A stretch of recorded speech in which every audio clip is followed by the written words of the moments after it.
আহলে সুন্নাত আল জামাত আসলেই ভণ্ড। কি খুশি হয়ে গেছেন? দাঁড়ান 1 মিনিট কথা শুনে যান। আহলে সুন্নাত আল জামাতের নাম শুনলে কিছু শায়েখ পূজারীরা আমাদেরকে বিভিন্ন ধরনের কথা শোনায়।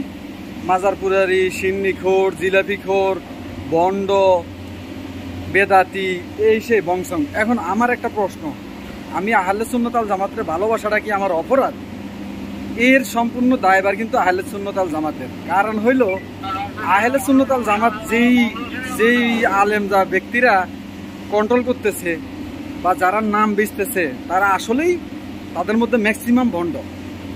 এখন এই দায় কি আসলে আহলে সুন্নাত আল জামাত দিবে, বা এই দায় কি আসলে আহলে সুন্নাত আল জামাতের কিনা? আমার ওই যে কোথার কোন জাহাঙ্গীর হুজুর, সে নিজেরা আহলে সুন্নি দাবি করে হইলো ভণ্ডামি। এখন মানুষ মনে করে যে আসলে প্রকৃতপক্ষে সুন্নিরা মনে হয় এরকম।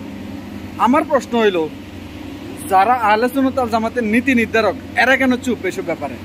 এরা স্পষ্টভাবে এসব বিষয়ে সোশ্যাল মিডিয়ার মধ্যে বলে দেওয়া হোক যে এরা সুন্নির কেউ না, এরা হচ্ছে সুন্নির ভিতরে ইঁদুর মাত্র।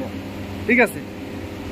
নাইলে আমি আহলে সুন্নাত আল জামাত করমু, মানুষ আমারে বেদাতি কইব, মানুষ আমারে কইব সিন্নিখোর, এই সেই। এটা তো ভাই সহ্য করার মতো না। ওরা শায়েক পূজারি করে, ওরা কি সুন্দর বাচ্চা জায়গা, অথচ আহলে সুন্নাত আল জামাত কইরা আমরা বিভিন্ন জায়গায় বিভিন্ন কথা শোনা লাগে, অথচ এটাই হক পথ। কিন্তু বন্ডরা আহলে সুন্নাত আল জামাতের নাম নিয়া বন্ডামি কইরা, মাজারে গিয়া শিরক বিদাত কইরা ওরা নিজেদের দাবি করে যে আহলে সুন্নাত আল জামাত। আর সেই জন্য কিছু শায়েক পূজারীদের কাছে আমাদের কথা শোনা লাগে। কেন ভাই? আমি এর আগে অনেকবার আমার অনেক ভিডিওতে বলছি যে আল্লামা এনায়েতুল্লাহ আব্বাসী সাহেবকে আমি অনুরোধ করছিলাম যে আহলে সুন্নাত আল জামাতের আপনি আলাদাভাবে একটা সংগঠন তৈরি করেন, আমরা সেখানে যোগ দিব।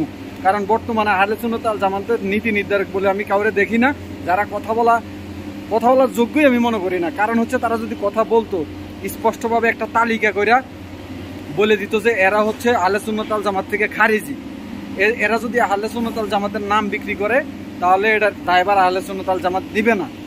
সেটা না করে চুপচাপ বসে আছে আর ঢালাওভাবে আমাদেরকে সবাই কথা শোনাইতেছে। ওইসব শায়েক পূজারীরা আমাদেরকে কথা শোনানোর সেই সুযোগগুলো পাইতো না যদি আহলে সুন্নাত আল জামাতের প্রকৃত আলেমগণ যারা এখনো আছেন তারা যদি এই বিষয়ে মুখ খুলতেন।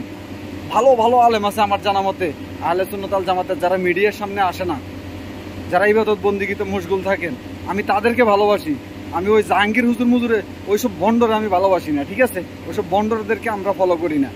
সুতরাং যে বা যারা এখন থেকে আমাদেরকে সিন্নিখোর, বিশেষ করে আমারে মেনশন করব, তাদের কিন্তু আমি সাবধান করে দিতেছি তাদেরকে। ঠিক আছে? কি পাইছে? এটা কি পাইছে? তাদের শায়েক রহ এখন আর সুন্না ফাউন্ডেশন বা আহলে সুন্নাত দাবি করে, তাহলে বুঝতে হবে যে আহলে সুন্নাত আল জামাত সঠিক পথ, কিন্তু কিছু দুষ্ট চরিত্রের লোকগুলো এটাকে কলঙ্কিত করে।